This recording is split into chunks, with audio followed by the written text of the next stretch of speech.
आज हमारी दुनिया कितनी तेजी से बदल रही है ना। भारी शब्दों में कहें तो भू राजनीति यानी जियोपॉलिटिक्स, अचानक आने वाले स्वास्थ्य संकट और बड़े सांस्कृतिक बदलाव। आज के इस विश्लेषण में हम इन्हीं ताज़ा घटनाओं को फैक्ट्स और डेटा के जरिए समझेंगे कि आखिर इस वक्त दुनिया को कौन सी ताकतें आकार दे रही हैं। तो चलिए सीधे डिकोड करते हैं। आज हम 4 मुख्य विषयों पर ध्यान देंगे। पहला, वैश्विक गठबंधन और बढ़ते तनाव। दूसरा, दुनिया पर आए अचानक स्वास्थ्य और जलवायु संकट। तीसरा, 2026 के अमेरिकी चुनाव में हो रहे उलटफेर। और चौथा, फीफा वर्ल्ड कप का एक बहुत ही ऐतिहासिक हाफ टाइम शो। तो शुरुआत करते हैं पहले हिस्से से, जहां हम वैश्विक गठबंधन और दुनिया की बदलती शक्ति के समीकरण को समझेंगे। इस वक्त दुनिया में कूटनीति के 2 बिल्कुल अलग रंग देखने को मिल रहे हैं। जरा सोचिए, एक तरफ तो रूस के राष्ट्रपति व्लादिमीर पुतिन और चीन के शी जिनपिंग के बीच आर्थिक सहयोग को लेकर एक बिल्कुल स्पष्ट और सटीक बैठक तय है, और दूसरी तरफ ठीक इसके उलट अमेरिका और ईरान के बीच चल रही युद्ध विराम की बातचीत है, जो काफी उलझी हुई और कई परतों में दबी हुई है। मिडल ईस्ट के इस बातचीत में काफी विरोधाभास है। होता यह है कि ईरान एक नया युद्ध विराम प्रस्ताव सामने रखता है और तुरंत ही व्हाइट हाउस उसे नाकाफी बता के खारिज कर देता है। पब्लिक में देखने पर यह पूरा मामला एक डेडलॉक या रुका हुआ लगता है, लेकिन रॉयटर्स की एक रिपोर्ट के मुताबिक एक बड़े ईरानी अधिकारी ने बताया है कि अमेरिका दरअसल फ्रीज किए गए फंड और शांतिपूर्ण परमाणु गतिविधियों पर थोड़ा लचीलापन दिखा रहा है। यानी पर्दे के पीछे की कहानी पब्लिक स्टेटमेंट से बिल्कुल अलग चल रही है। इन बड़ी बड़ी बातों और कूटनीति की उलझनों के बीच ग्राउंड रियलिटी कितनी तनावपूर्ण है, ये सिर्फ एक आंकड़ा बता देता है, और वो नंबर है 3। ये 3 आखिर है क्या?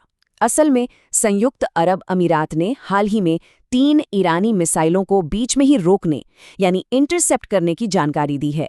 ये कोई मामूली घटना नहीं है, क्योंकि 7 अप्रैल को जो नाजुक युद्ध विराम शुरू हुआ था, उसके बाद से ये अपनी तरह का पहला इंटरसेप्शन है। ये साफ बताता है कि बातचीत की मेज से दूर असल हालात अभी भी कितने खराब और अस्थिर बने हुए हैं। अब आगे बढ़ते हैं अपने दूसरे मुद्दे पर, जो सीधे तौर पर इंसानी जिंदगियों को प्रभावित कर रहा है, यानी तत्काल स्वास्थ्य और जलवायु संकट। अंतर्राष्ट्रीय चिंता का सार्वजनिक स्वास्थ्य आपातकाल। सुनने में शायद थोड़ा टेक्निकल लगे, लेकिन असल में ये कोई आम अलर्ट नहीं है। वर्ल्ड हेल्थ ऑर्गेनाइजेशन इस शब्द का इस्तेमाल तभी करता है जब दुनिया पर कोई असाधारण और बहुत ही खतरनाक स्वास्थ्य संकट आता है, और इस वीकेंड WHO ने ठीक इसी शब्दावली का इस्तेमाल किया है। WHO को ये कदम इसलिए उठाना पड़ा क्योंकि डेमोक्रेटिक रिपब्लिक ऑफ कॉन्गो और युगांडा में इबोला नाम की बीमारी का एक बहुत भयानक प्रकोप फैल रहा है। इन इलाकों में इसका तेजी से फैलना पूरी दुनिया के लिए एक बड़ी चिंता का विषय बन गया है। इस खतरे की गंभीरता को समझने के लिए बस एक आंकड़े पर गौर करते हैं। 130 ये सिर्फ कोई नंबर नहीं है, बल्कि उन लोगों की गिनती है जिनकी इस इबोला प्रकोप के कारण अब तक जान जा चुकी है। ये संख्या बताती है कि ये स्वास्थ्य आपातकाल सच में कितना विनाशकारी है। और जहां एक तरफ दुनिया ऐसी बीमारी का कहर झेल रही है, वहीं दूसरी तरफ एक बड़ा पर्यावरणीय संकट भी सामने है। 1698 ये वो आंकड़ा है जितने एकड़ जमीन कैलिफोर्निया की सिमी वैली में लगी सैंडी फायर में जलकर पूरी तरह खाक हो चुकी है। इस आग का असर बहुत विशाल है। करीब 43,000 लोगों को अपने घर छोड़ने के आदेश मिल चुके हैं और सिमी वैली के सभी स्कूल बंद कर दिए गए हैं। ये इस बात का जीता जागता उदाहरण है कि कैसे एक बड़ा क्लाइमेट क्राइसिस देखते ही देखते आम जिंदगी को पूरी तरह ठप कर सकता है। अब रुक करते हैं तीसरे हिस्से का, जहां हम 2026 के अमेरिकी मध्यावधि चुनाव यानी मिड टर्म्स में हो रहे प्राइमरी बदलावों पर नजर डालेंगे। अभी हाल ही में 2026 मिड टर्म्स का सबसे बड़ा प्राइमरी चुनाव दिन था। केंटकी में एक काफी बड़ा उलटफेर हुआ है। डोनाल्ड ट्रंप द्वारा समर्थित उम्मीदवार एड गोलेरिन ने रिपब्लिकन प्रतिनिधि थॉमस मैसी को हरा दिया है। इस हाल के साथ ही थॉमस मैसी का दोबारा चुने जाने का अभियान यहीं समाप्त हो गया। पॉलिटिकल एक्सपर्ट्स के मुताबिक ये नतीजा काफी मायने रखता है। ये सिर्फ एक सीट की बात नहीं है।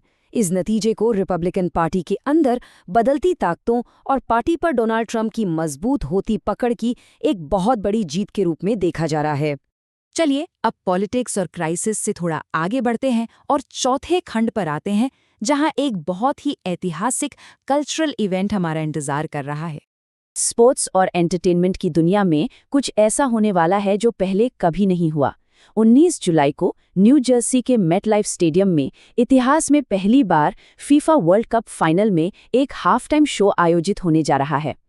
और सबसे मजेदार बात है इसका लाइनअप। इसमें शामिल होने वाले हैं global music sensation BTS, pop icon Madonna और शकीरा। अलग अलग पीढ़ियों और संस्कृतियों के इन दिग्गजों का एक साथ आना इस खेल को एक विशाल ग्लोबल उत्सव में बदल देगा। ये सच में बहुत शानदार होने वाला है। तो आज के इस विश्लेषण में हमने ईरान और अमेरिका की कूटनीति से लेकर इबोला के संकट, कैलिफोर्निया की भयानक आग, अमेरिकी राजनीति और आखिर में फीफा के हिस्टोरिक शो तक की चर्चा की। अब सबसे बड़ा सवाल ये उठता है, इन सभी बदलावों में से, चाहे वो राजनीतिक हों, पर्यावरणीय हों या फिर सांस्कृतिक, किसका असर इस पूरे दशक पर सबसे लंबा और गहरा रहेगा? ये वाकई सोचने वाली बात है। आज के इस सेशन में जुड़ने के लिए बहुत शुक्रिया। अगली बार नए डेटा और फैक्ट्स के साथ फिर मिलेंगे।